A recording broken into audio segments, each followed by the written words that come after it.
We just had our second Elestrals locals in Kokomo, Indiana at Tag Team Collectibles. It went great.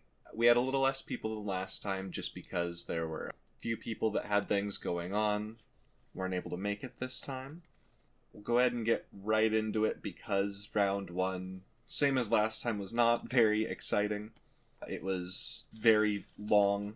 We've got me on water once again versus fruit. And I normal summon a foamy. I set one and pass. My opponent, Astrabbit, set one, pass. I Astrabbit and pass. And my opponent, Drataya's Earthquake's foamy. Ambrosia Cornucopias to draw 3. Ambrosia's to draw 2. Ambrosia Cornucopias to draw 3. Set 2's passes.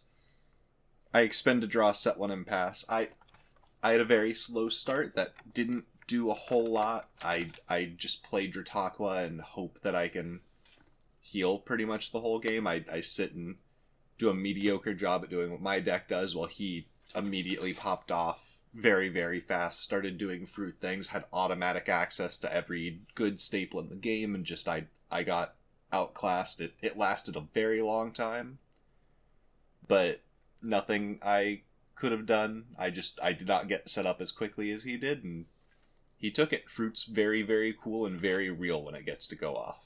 Very, very impressive. This next round was way more interesting, way cooler than round one.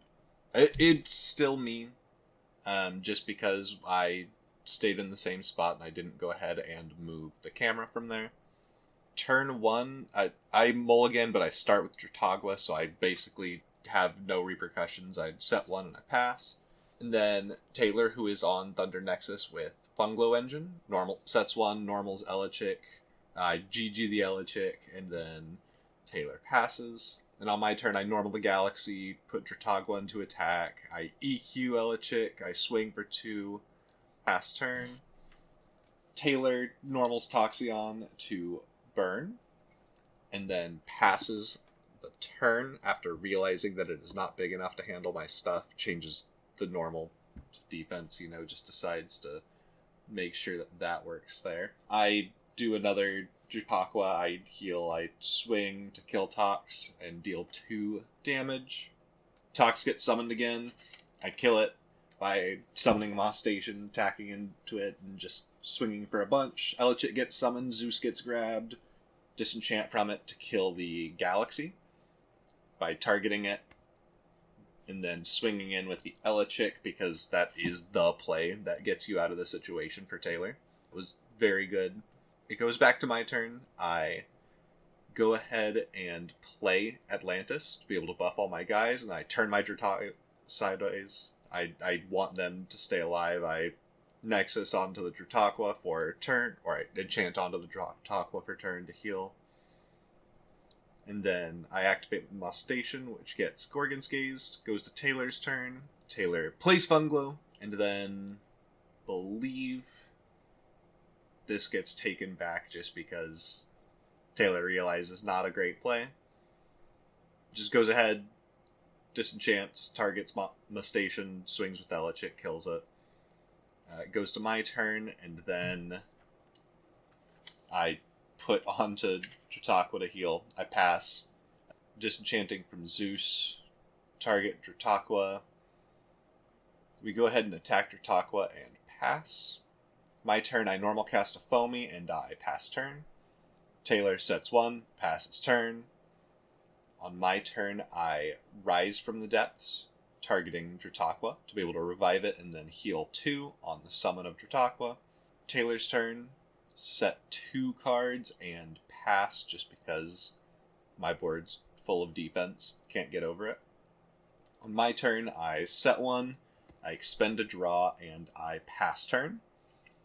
I want to keep up defense. Taylor just passes the turn, low on spirits, not much to do. I play a Drataya, I heal, and I pass. Taylor passes again. And then the final turn is I go ahead, I draw, I ascend a Drataqua into a Waylance.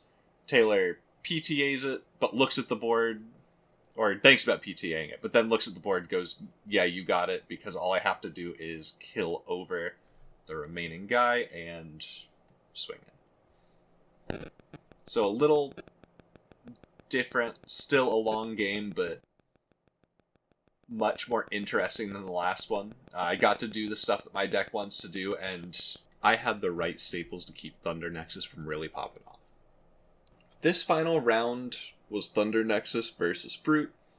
This game lasts a very long time, and there are multiple mistakes made throughout, including misuse of the card Race from the Top. It seems like both players did not realize that if there is a tie, they get to choose. If they had asked, I would have let them know.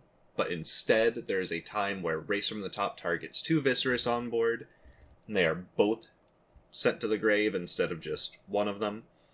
This is not how the card works. If there is a tie between the 2 cards chosen, then the player that activated Race from the Top gets to choose.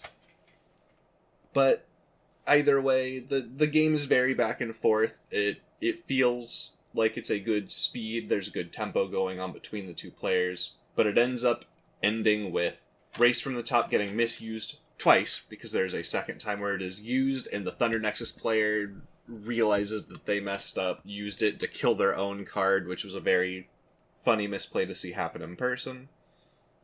And at the very end, both players have 0 spirits left in their spirit deck. There's not much going on. It's just they have a Moss Station versus a Spark-It, and the Moss Station is going to die to being swung over, because it is supposed to be in defense at the end. So what can you do? It was not an ideal game to have on camera, but it is the one that we got here at the end. It ended up with the Thunder Nexus player, Fruit, and me all kind of tying for first. I believe we had exact tiebreakers. I think the turnout ended up being Thunder Nexus in third, me on water in second, and Fruit being first. We only had 6 players this time, so it was a bit of a smaller turnout. A lot of our players had other things going on, and next week I believe I have something going on, so I won't even be able to show up. I'm going to try and hand my camera to someone else that'll be there, just so that there's something to show off, but there might not be a video about that locals. I'm sure we'll still have it fire, because even with most of our people having things going on, we had 6 players there and ready to play. So without me, there should still be anywhere from 7 to 10-ish people with the new players that are coming in and all the people that already are willing to play. I'm going to be handing off my decks to the store, that way if anyone wants to use one, they can. I'll be sure that the Stellar Funglow is out of the Thunder Nexus deck, because it was funny to play that engine. It's very cool. If it pops off, it pops off. Brontoglow hitting board can sometimes be a very, very big swing. But I may be getting rid of the Stellar Funglow, so we'll go ahead and see how that goes. But I will get back to you guys ideally next week with a new locals video.